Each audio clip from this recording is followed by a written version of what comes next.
não parar, não precipitar e não retroceder. Então dizer para esse cara, sabe quando nós vamos parar? Nunca. Nunca na sua porca vida. E aí, pessoal do canal, tranquilo? Então inscreva-se no canal, ajude a gente a continuar aqui no YouTube, seja membro, participe pelo apoio ou pelo apoio coletivo ou nossa vaquinha. A gente quer continuar aqui e também nas outras mídias sociais, no YouTube, no Telegram e no Instagram, sempre trazendo informação e o conhecimento do professor Olavo de Carvalho para todos os brasileiros. Muito obrigado aí a todos vocês. Fiquem com a gente, sempre com Deus, pátria, família e liberdade. Tamo junto por um Brasil melhor. Valeu!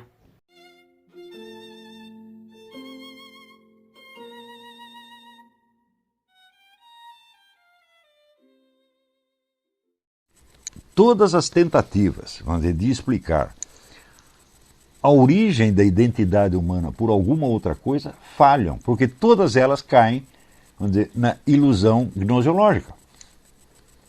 Por exemplo, você dizer que o eu humano, você tem a impressão de identidade porque lhe deram um nome e continuaram chamando você pelo mesmo nome e você introjeta aquilo. Eu digo, mas escuta, mas se eu não tivesse nenhuma identidade, como é que, quando pronuncio o meu nome de novo, como é que eu posso saber que sou eu, de mim que estão falando? É uma coisa tão absurda que não deveria ser nem... não precisa de 2 minutos de atenção. Ou seja, em vez de o nome ou o fato das pessoas te tratarem como se você fosse o mesmo, né, produzir a sua identidade, você precisa dela para você poder reconhecer que estão falando com a mesma pessoa. Ou seja, a identidade é uma condição prévia. Não há nada na esfera cognitiva, seja individual, seja coletiva, que explique a identidade humana. Porque ela é a condição para que tudo isto possa ser discutido. Então, ela é uma exigência ontológica absoluta, inescapável. Tá certo? E vamos dizer, a tentativa de buscar o eu existente dentro do eu cognoscente, né, é mais ou menos como você revirar uma embalagem em si mesma para você descobrir algo do produto. A embalagem é só a embalagem. Né? O produto é separado, é distinto da embalagem. Tá certo? Então, é como toda essa discussão de 2 milênios me lembra aquele negócio do gato Félix, né? Que ele tirava o próprio rabo, com o próprio rabo ele fazia uma interrogação, né? E depois transformava a interrogação numa exclamação e transformava num barquinho e ia embora. Tá entendendo? Quer dizer que é como esses desenhos do Escher, né? Em que a escada, o topo da escada coincide com o seu primeiro degrau. Tá certo? Então, este é um loop, é um círculo fechado no qual a mente filosófica se fechou durante milênios. Tá certo?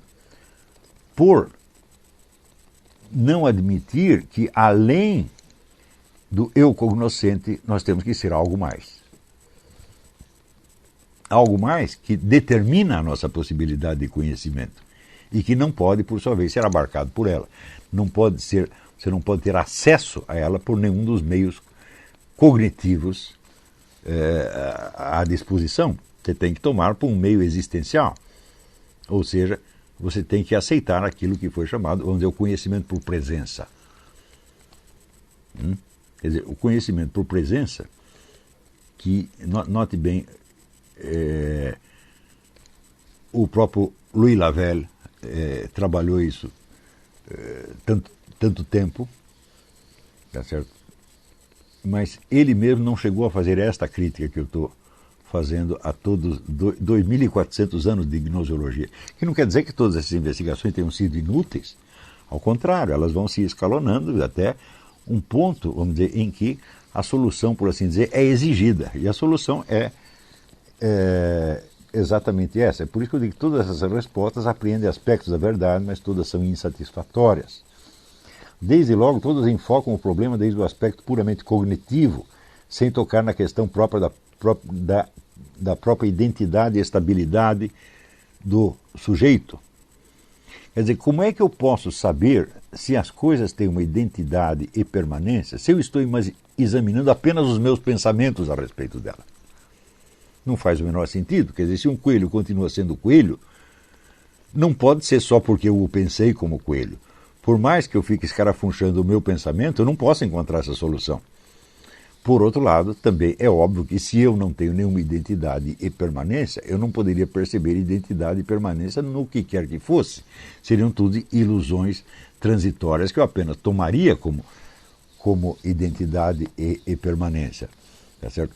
Portanto, o problema da identidade e permanência do ser humano é prévio e ele não é um problema gnoseológico de maneira alguma. Ele não pode ser resolvido na esfera do conhecimento. Seja na teoria do conhecimento platônico, aristotélica, seja na ciência cognitiva atual. Quer dizer, em segundo lugar, não estabelece, com exceção da cartesiana, uma diferenciação suficiente entre o conhecimento da identidade das coisas e o da identidade do próprio sujeito.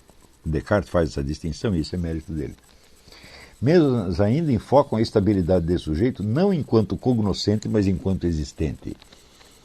Se eu tenho alguma estabilidade, não pode ser enquanto cognoscente. Eu a tenho enquanto ser realmente existente, do qual o conhecer é apenas uma propriedade que eu exerço de vez em quando. Mas a solução cartesiana também não resolve o problema, porque nela o eu cognoscente é apenas a identidade provisória e evanescente de um momento, o momento do cogito. Portanto, Descartes também não está investigando o sujeito existente, mas apenas o sujeito cognoscente. É verdade que o conhecer é a atividade mais importante do ser humano, mas não quer dizer que ela seja única, nem que ela seja causa sui, tá certo? E nem que dentro da esfera do conhecer humano se possa encontrar a solução para o problema do existir, seja do ser humano, seja dos outros seres. A premissa cartesiana, no entanto, a premissa cartesiana de que para conhecer é preciso existir pode nos guiar nessa investigação. Se o existir é uma condição do conhecimento e não ao contrário, então a questão da identidade do sujeito precede, logicamente, a do conhecimento dessa identidade. Ou seja, eu me perguntar como eu fico sabendo que os objetos têm identidade é uma questão. E a questão de se eles têm efetivamente identidade é outra completamente diferente. E é evidente que é esta questão que determina o rumo que deve tomar a segunda e não ao contrário. De ter identidade é uma coisa e conhecê-la é outra completamente diferente.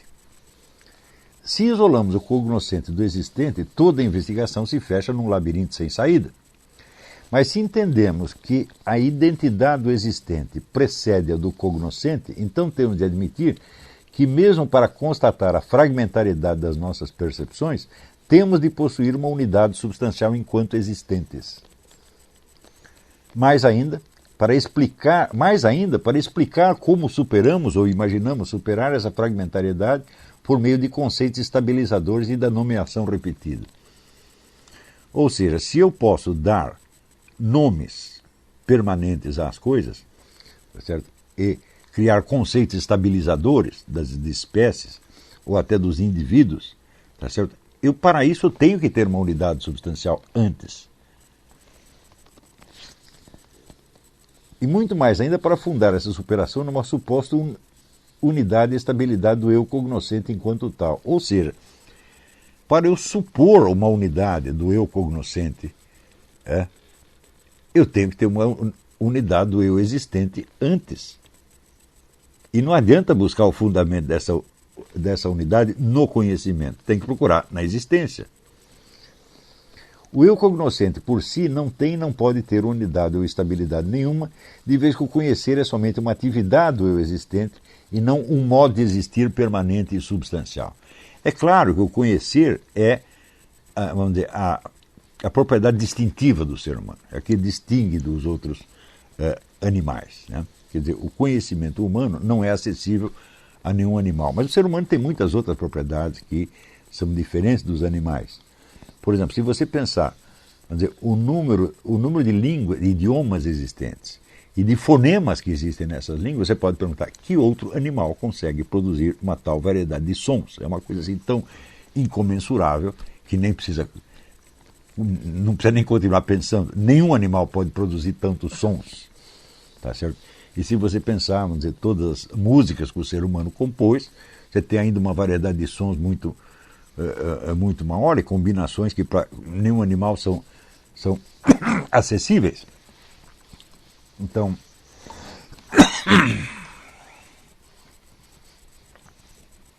existem vários traços distintivos do ser humano entre o ser humano e os outros animais. E um desses traços distintivos é, evidentemente, o conhecer. A nossa capacidade de conhecer é incomensurável com a de qualquer animal. Porém, nós podemos perguntar, é nele que consiste, é no conhecer que consiste a nossa estabilidade e permanência, ou ao contrário? O conhecer, a possibilidade que temos de conhecer, é um efeito da nossa estabilidade e permanência. É evidente que esta segunda é que é a hipótese verdadeira.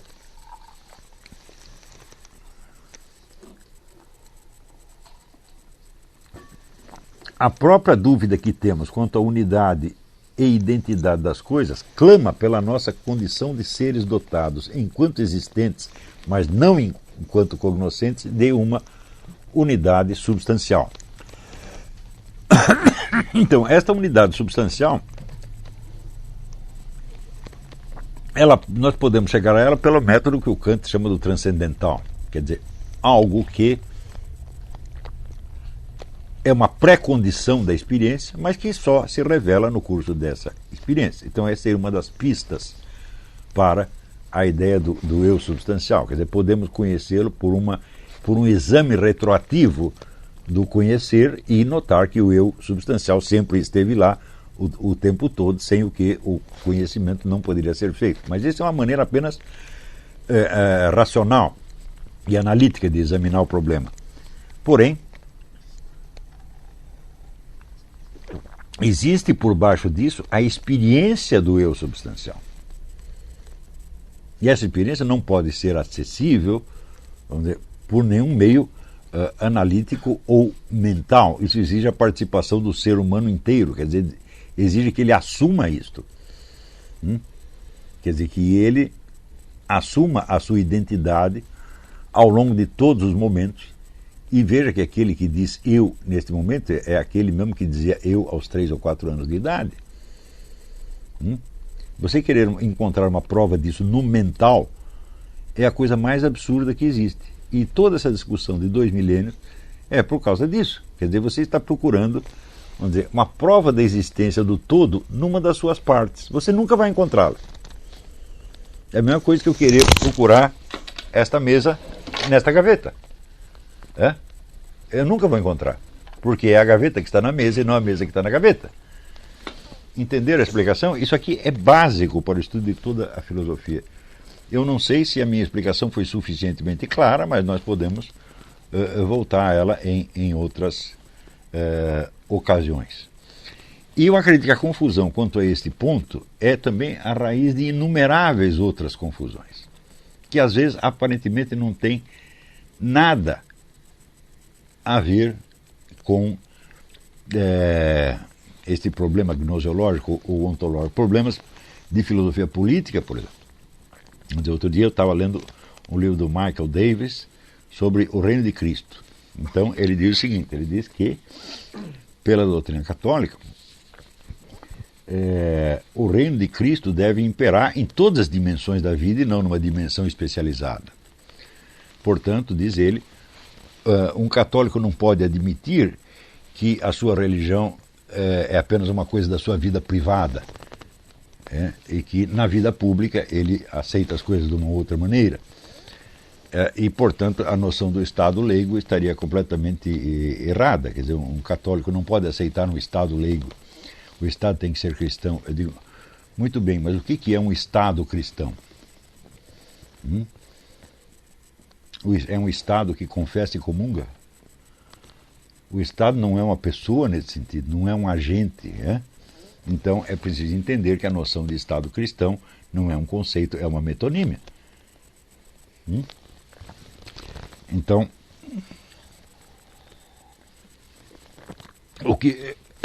se nós perguntarmos, então, o que é um Estado cristão? É um Estado no qual todas as leis refletem a doutrina cristã?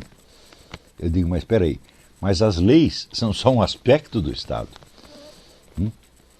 Se todas as leis forem cristãs, da primeira à última, isso não quer dizer que todas as ações do Estado serão cristãs.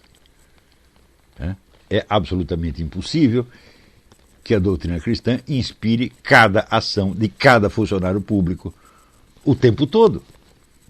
Ora, a substancialidade do Estado não está nas leis, mas está na sua prática jurídica, administrativa, policial, militar, econômica, etc, etc, etc. Tá certo? Então, isso quer dizer que o Estado cristão, propriamente dito, ele não existe. Existe um Estado onde as ações dos governantes são influenciadas pela Igreja. Mas mesmo aí, você não poderia dizer que o Estado é cristão. O Estado nunca é cristão. Quando Cristo disse, dá a Deus o que é de Deus e a César o que é de César, ele quis dizer que um hiato entre essas duas coisas sempre existiria. Tá certo? Então, embora o princípio enunciado pelo Michael Davis seja inteiramente correto e está inteiramente de acordo com a Igreja, isso é, não podemos aceitar aceitar de direito a existência de uma dimensão não cristã ou neutra. Tá certo? Esse princípio está muito certo, mas isso não quer dizer que seja possível fazer um Estado cristão, ou mesmo que a noção de Estado cristão tenha algum conteúdo, além de um conteúdo metonímico. Veja, este erro de raciocínio, que é comum, vamos dizer, a muitos autores católicos, ele vem desta questão que eu estou dizendo. Quer dizer, da confusão entre o modo de ser e o modo de conhecer. Confusão entre o ser existente e o ser cognoscente. É a mesma coisa. As confusões desse tipo existem em tudo quanto é lugar. Elas são, por assim dizer, esses erros são crônicos na nossa civilização. Isso é uma tragédia cognitiva sem mais tamanho.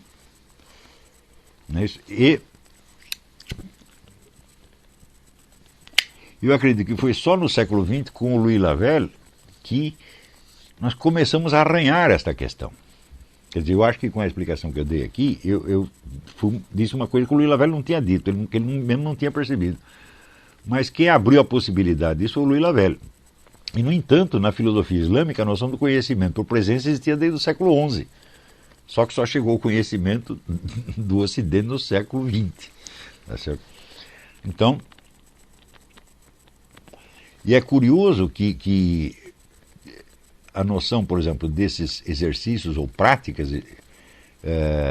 espirituais que dão acesso a uma dimensão mais permanente de cada um, não tenham chegado ao conhecimento das pessoas, nem pelos filósofos e nem pelas igrejas, mas pelos psicólogos e até por gente da nova era. É um absurdo, quer dizer, quando as coisas preciosas são jogadas fora, tá certo? Você vai encontrá-las aonde? Vai encontrá-las no lixo. É no lixo que você tem que ir e pegar de volta. Então, isso quer dizer que existem coisas preciosas que foram deixadas para trás, tanto pelos filósofos quanto, vamos dizer, pelos teólogos, e que de repente aparece um charlatão, um picareta, com uma tremenda verdade na mão, que é claro que ele vai apresentar de maneira totalmente distorcida, mas que ele tem aquela preciosidade na mão, ele realmente tem. Então, eu confesso que foi num desses livros publicados pela Nova Era que eu, pela primeira vez, percebi que isso existia. Claro que estava ali explicado de uma maneira totalmente charlatanesca. E aí, pessoal, estamos mandando aí caneca para todo o Brasil. Muito obrigado ao pessoal que ajuda o nosso canal aí adquirindo as canecas. Também é uma forma da gente interagir. Muito obrigado. Também valeu aí pelas dicas, pelos comentários aí positivos ao nosso canal. Muito obrigado mesmo. Isso aqui é uma forma da gente manter o canal no ar. Tranquilo? Tamo junto aí, galera. Forte abraço, muito obrigado a todos. Quem quiser é só encomendar, essa daqui já vai para São Paulo, Rio de Janeiro. Todo o Brasil a gente manda. Valeu, tamo junto.